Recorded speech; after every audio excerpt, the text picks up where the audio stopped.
ইমানের ওই মৌলিক 7টি বিষয়ের প্রতি যদি যথাযথভাবে বিশ্বাস স্থাপন করে তাহলে তারা হবে মুমিন বা মুমিনা। এরপরে 3 নম্বর আল্লাহ রাব্বুল আলামিন বলেন ওয়াল কানিতিনা ওয়াল কানিতাত,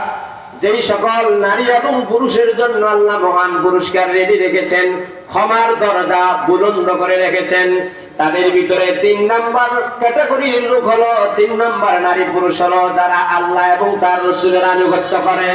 ওয়াল কানিতিনা ওয়াল কানিতাত, তাফসীরে জালালাইনের ভিতরে